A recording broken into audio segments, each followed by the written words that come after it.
धाकड़ खबर, बेखौफसमा बेबाक अंदाज। धाकड़ खबर में आपका स्वागत है। मैं आपके साथ हूं अकरम रईस खान। जिस दौर में लोग पढ़ना छोड़ चुके हैं, चीजों को समझना छोड़ चुके हैं, अगर उस दौर में ऐसी कोशिशें की जाएं कि लोग पढ़ें, समझें, और वो भी साहित्य के जरिए। पढ़ाने को तो आजकल बहुत कुछ पढ़ाया जा रहा है और ना जाने क्या पढ़ाया जा रहा है, किसी के पल्ले कुछ पढ़ भी नहीं रहा है। ऐसी ये कोशिश शुरू की है मेरे गुरु हैं। जब मैं हिंदुस्तान अखबार में था, उन्होंने मुझे पत्रकारिता सिखाई। आज उन्हीं का एक इंटरव्यू आपके सामने मैं रखने जा रहा हूं। नाम है चेतन आनंद जी। जाने माने कवि हैं। आप यूट्यूब पे जाएंगे, सोशल मीडिया पे जाएंगे या गूगल पे भी जाकर चेतन आनंद आप लिख देंगे तो बहुत सारी चीजें उनकी आपके सामने आ जाएगी। तो यूट्यूब पर उन्होंने नया चैनल शुरू किया है देव प्रभा के नाम से। तो जानेंगे कि इस चैनल को फिलहाल अभी इस दौर में शुरू करने की जरूरत क्यों पेश आई है, जहां पल पल चीजें बदल रही हैं। लोग रुकना ही नहीं चाहते हैं, समझना ही नहीं चाहते हैं, और किताबों से तो लोगों की आजकल बहुत दूरी हो चुकी है। नाम मात्र के लिए अखबार भी आज स्टेटस सिंबल बन गया है लोगों के घरों में पहुंचने का। तो उस दौर में ये जो कोशिश उन्होंने शुरू की है, उसे कैसे देखा और समझा जा सकता है, उन्हीं तमाम पहलुओं पर बात करेंगे। हमारे साथ जुड़ने जा रहे हैं चेतनानंद जी। बहुत शुक्रिया सर वक्त देने के लिए। बहुत धन्यवाद अकरम जी। अच्छा लगा मुझे, आपने मुझे बुलाया और अपने मंच पर, बहुत अच्छा लग रहा है। ये तो मेरा सौभाग्य है सर, मैं आपसे बात कर रहा हूँ, आपका मैं इंटरव्यू कर रहा हूँ। बताइए, आप मेरे गुरु रहे हैं और आपने जी मुझे पत्रकारिता सिखाई। जब मैं हिंदुस्तान अखबार में आया, आपने बताया कि खबरों को कैसे लिखा जा सकता है, कैसे चीजें अलग अलग जो है हम लोग लिखकर अपने जो पाठक है उस तक चीजों को बेहतर ढंग से पहुंचा सकते हैं। और आज मुझे मौका मिल रहा है कि मैं आपसे बात कर रहा हूँ। हाँ, मुझे अच्छा लग रहा है बल्कि। खैर चलिए। तो ये जो आइडिया आया सर, आज के दौर में आपको लगता है जहां लोग अखबार पढ़ना छोड़ चुके हैं, जहां लोग किताबों से बहुत दूर हो चुके हैं, वहां आप उन्हें साहित्य और अदब के करीब ले जाना चाहते हैं। आपको लगता है लोग जाना चाहते हैं वाकई में? अकरम भाई, मैं आपको बताऊं, अच्छी बात पूछी आपने। साहित्य कभी समाज से अलग हुआ ही नहीं। आप प्राचीन समय में देख लीजिए, चाहे अर्वाचीन समय में आप देख लीजिए, साहित्य हमेशा साथ में रहा है। वो बात अलग है कि आजादी से पहले हमारी जो है लिखने और पढ़ने की क्षमताएं ज्यादा थी, लेकिन आजादी के बाद अब डिजिटल युग में जब खासतौर पे हम प्रवेश कर गए हैं, तो हमारी देखने की और सुनने की क्षमताएं बढ़ी हैं। हम जी मोबाइल पे बात कर रहे हैं, कह रहे हैं, सुन रहे हैं, टीवी देख रहे हैं, सुन रहे हैं। हम मोबाइल पे भी बातें तो कर रहे हैं, टीवी पे लग रहे हैं, सोशल मीडिया पे भी देख लीजिए आप, देखने और सुनने के काम हो रहे हैं। अब गूगल ने भी जो है अपना ऑडियो वीडियो लॉन्च किया है। जी आप जो है अपनी आवाज व्हाट्सएप पे भी कोई मैसेज देना चाहते हो तो वो आप बोलकर उसको जो है लिखित में ला सकते हो। चीजें गूगल लिखता जाएगा, आप बोलते जाएंगे। जी तो यानी लिखने पढ़ने में लोग कम हुए हैं, अखबार की दुनिया से पीछे हटे हैं और देखने सुनने की दुनिया की तरफ ज्यादा बढ़े हैं। पहले इलेक्ट्रॉनिक मीडिया का समय था और उससे पहले प्रिंट मीडिया का समय था, जब आप मुझसे जुड़े थे, जी जब हम अखबार में थे। जी 23 साल अखबार की दुनिया में मैं रहा। जी तब लोग लिखने पढ़ने की जो है ज्यादा शौकीन थे। जी लेकिन धीरे धीरे तो प्रिंट मीडिया से दौर आया इलेक्ट्रॉनिक मीडिया का, कई सारे चैनल्स आए। लेकिन उसके बाद आज दौर है हमारा सोशल मीडिया का। जी और सोशल मीडिया में यूट्यूब चैनल है, इंस्टाग्राम चैनल है, व्हाट्सएप चैनल है, फेसबुक चैनल है, तो सबने अपने चैनल लॉन्च कर दिए। इसका कारण यही है कि हमारी लोगों की देखने की और सुनने की क्षमताएं ज्यादा बढ़ गई हैं। उससे हम ज्यादा आसानी से और जल्दी समझ लेते हैं। इसलिए ये चैनल, देव प्रभा चैनल, आज के युग में लाना और साहित्य के लिए लाना, क्योंकि जी जिस तरह से आजकल भाषा क्या है, भाषा के संस्कार क्या है, कविता क्या है, कविता के संस्कार क्या है, जो हमारे पहले के लोगों ने अपनी जी नीति की बातें, अच्छी बातें बताई थी, वो हम साहित्य में पिरो के समाज को देते रहें और अगली पीढ़ी संस्कारित होती रहे और अच्छी भाषा का प्रयोग करके एक अच्छे समाज की हम संकल्पना करके उसको साकार कर सके। मेरी यही कोशिश है देव प्रभा चैनल लाने की। मेरी बहुत शुभकामनाएं हैं और आपकी बहुत अच्छी कोशिश है। लेकिन यहीं से मेरा एक सवाल है होता है सर। आज हर कोई अपना जी चैनल बना जी रहा है। मान लीजिए आप ही अपना चेतन आनंद के नाम से चैनल बनाइए, बहुत सारे कवि हैं अपने नाम से चैनल बना रहे हैं, अपने सोशल मीडिया प्लेटफॉर्म बना रहे हैं, लेकिन आप देव प्रभा के नाम से क्यों ला रहे हैं? देव प्रभा के नाम से इसलिए ला रहा हूं कि देव प्रभा, मैं अपने माता पिता की स्मृति को अपने साथ लेके चलना चाहता हूं और उन्हें चिरस्थायी बनाना चाहता हूं। जी देवराज मेरे पिताजी का नाम है, चंद्र प्रभा मेरी माता जी का नाम है। आज वो दुनिया में नहीं है दोनों, लेकिन उनका नाम हमेशा जीवित रहता है। किसी भी व्यक्ति का नाम हमेशा जीवित रहता है। हम नहीं कह सकते देवराज था, देवराज है। हमेशा नाम जिंदा रहता है। तो देवराज में से मैंने देव निकाला और चंद्रप्रभा में से मैंने प्रभा निकाली, दोनों को मिला के देव प्रभा नाम दिया है और इसको भारत सरकार से रजिस्टर्ड कराया था। देव प्रभा प्रकाशन भी 4 साल पहले हमने शुरू किया था, जो बहुत अच्छा चल रहा है, जिसमें हम लिटरेरी बुक्स छापते हैं और नए रचनाकार और स्थापित रचनाकार, यानी स्थापित रचनाकार और नवोदित रचनाकार दोनों को मिला के आगे लाने का काम, एक प्लेटफॉर्म देने का काम हम करते आ रहे थे प्रकाशन में, और अब इसको चैनल में लेकर आ रहे हैं। तो देव प्रभा अब मेरे जो माता पिता का काम नाम है अभी और आप उनकी स्मृति है, वो प्रकाशन के चिंतित जरिए कर रहे हैं। कर रहे थे सर, जो काम अभी आप प्रकाशन के जरिए कर रहे थे, वो काम अभी आप अपने इस डिजिटल मीडिया प्लेटफॉर्म के जरिए करने वाले हैं, जिसका नाम आपने रखा है देव प्रभा, जो है चैनल बिल्कुल, का। जी जी।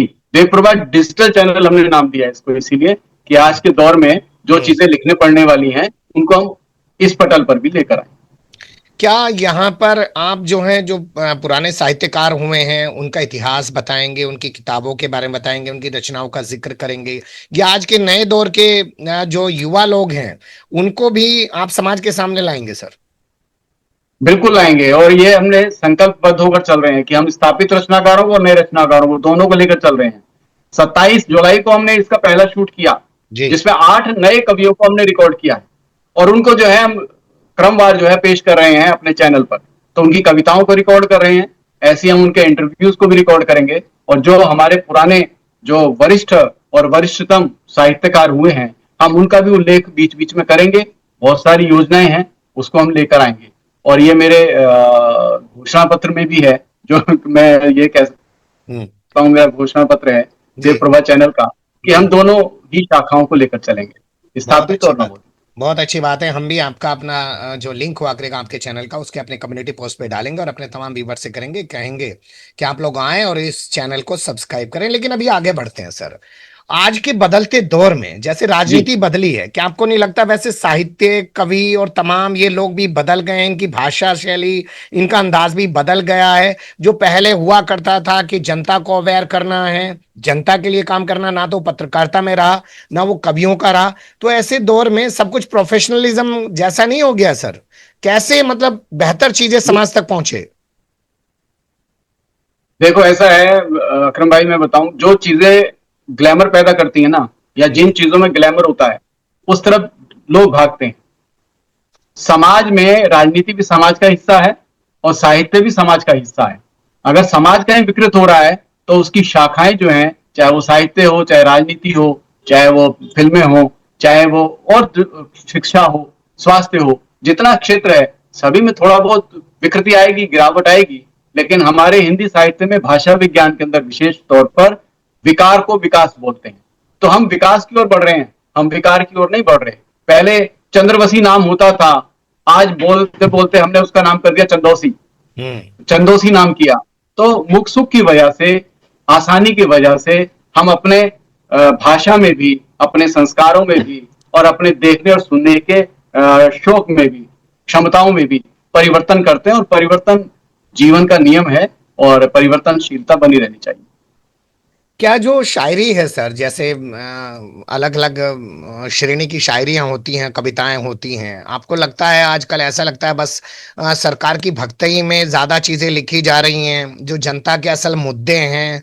या इसके अलावा बात करें कि वो जुल्फ लबो रुखसार की जो शायरी होती है, वहीं तक शायर अपने आप को सीमित करते हैं? क्या पा रहे हैं आपके, किस तरीके से बदल रहे हैं लोग? नहीं, ऐसा नहीं है। ये कहना, मैं इससे बहुत ज्यादा सहमत नहीं हूं आपकी बात से, क्योंकि साहित्य में चाहे शायरी हो, चाहे कविता हो, चाहे गीत हो, चाहे मुक्तक हो, उसने विस्तार लिया है। नई पीढ़ी कविता लिखने की तरफ ज्यादा आई है।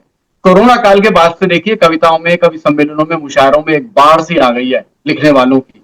लेकिन कहते हैं जब बाढ़ आती है ना, तो बाढ़ के साथ बहुत सारा कचरा भी आ जाता है। अब कचरे में से हमें क्या निकालना है, ये हमारे विवेक पर निर्भर करता है। हम्म। तो जो समाज को चाहिए होता है, समाज उसको ले लेता है।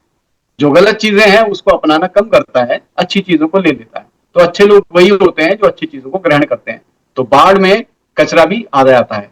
तो ये तो क्या परिणाम उस सामने आपके है। कचरे को, क्या उस कचरे को सफा करने की या साफ करने की जो जिम्मेदारी है, वो खुद जो है साहित्यकारों पर है या आम जनता पे है सर? हम पर है, एक व्यक्ति पर है। मैंने एक लघु कथा पढ़ी थी बहुत पहले, जी। एक स्मारिका में, एक पत्रिका में। लघु कथा ये थी कि एक बच्चे को एक नक्शा दिया गया था जी। और उसे कहा था कि इसमें से निकाल के लाओ देश के नाम सारे के सारे। तो वो नक्शा लेकर आता था पिताजी के पास, अपने गुरु के पास, कहता है इसमें से बताओ अमेरिका कहाँ है। अब गुरु अपने काम में लगे थे, हम्म। उन्होंने कहा यार बेकार की चीजें, जाओ अपने आप ढूंढो, अपने आप आओ। हम्म। वो थोड़ी देर बाद फिर आ गया, फिर कहता अब इसमें बताओ इंडोनेशिया कहाँ है। हम्म। अब वो इंडोनेशिया में भी बड़ी परेशानी हुई कि अब ये क्या करें। तो अब इंडोनेशिया भी ढूंढने में, तो बार बार जब आता रहा तो गुरु इतने ज्यादा फ्रस्ट्रेट हो गए कि उन्होंने जो है वो फाड़ के नक्शा और फेंक दिया। जी। कह रहे चलो यार तुम मुझे बहुत ज्यादा डिस्टर्ब कर रहे हो। तो थोड़ी देर बाद वो फिर आ गया नक्शा लेकर, कह दे इसमें अब गुरु जी बता दो अमेरिका कहां पर है। अब गुरु ने देखा नक्शा तो मैंने फाड़ दिया था, ये हम्म। हूबहू नक्शा कैसे जोड़ के ले आया। हम्म। तो वो नक्शा जब देखा कि कैसे जुड़ा हुआ है, तो गुरु ने जिज्ञासावश उससे पूछ लिया अपने शिष्य से, ये बताओ मैंने ये जो नक्शा फाड़ दिया था अब तुमने हूबहू कैसे जोड़ लिया। तो उसने कहा गुरुजी इस नक्शे के पीछे एक आदमी का चित्र बना हुआ है, अच्छा। तो इसमें मैंने जिसकी बाजुएं जहां थी मैंने वो बाजुएं लगा दी, जहां पैर थे वहां पैर लगा दिया, धड़ था धड़ लगा दिया, जहां बाल थे वो कान वान वैसे सेट कर लगाया चित्र को मैं जोड़ के। हम्म। तो गुरु बड़े प्रभावित हुए और इस कथा का संदेश ये निकलता है, अगर पूरे संसार में जो नक्शा संसार का था, अगर एक व्यक्ति भी ठीक है तो जी। पूरा संसार ठीक हो सकता है। तो हम्म। इसलिए हमें अपने से शुरुआत करनी होगी, जी। संसार की तरफ नहीं देखना होगी, कोई आएगा और इसको सुधारेगा। तो शुरुआत अपने से करनी होगी, सब अपने आप ठीक हो जाता है। चलिए तो तो इसका आपसे ही मूल मंत्र शुरुआत यही था। करते हैं सर, कुछ हो जाए फिर। तो छोटा सा कोई मतलब गीत हो या गजल हो, अच्छा। आपसे ही शुरुआत हो जाए सर। हाँ, मैंने देखो ये जो शुरुआत की है मैं उसी पे कहता हूँ, जी। चार मिसरे पेश कर रहा हूँ कि मैंने देखो आज नए अंदाज के पंछी छोड़े हैं, जी। कि मैंने देखो आज नए अंदाज के पंछी छोड़े हैं, खामोशी के फलक में कुछ आवाज के पंछी छोड़े हैं, बहुत और उम्दा। अब इनकी किस्मत है चाहे जितनी दूर तलक जाए, मैंने कोरे कागज पर अल्फाज के पंछी छोड़े। मैंने कोरे कागज पर अल्फाज के पंछी छोड़े हैं, तो जो कोरे कागज पे अल्फाज के पंछी छोड़ने का सिलसिला है वो सर ने खुद का ही नहीं, तमाम जितने चाहे पहले से स्थापित लोग हैं या जो युवा उभर कर आ रहे हैं साहित्य के दौर में या साहित्य के क्षेत्र में, उन सबको वो एक प्लेटफॉर्म देना चाहते हैं और आप लोगों को ऐसी चीजों को भी देखना सुनना चाहिए। बहुत शुक्रिया सर, फिर आपके साथ किसी और मुद्दे पे जुड़ने की कोशिश करेंगे। धन्यवाद। बहुत बहुत शुक्रिया, बहुत बहुत शुक्रिया।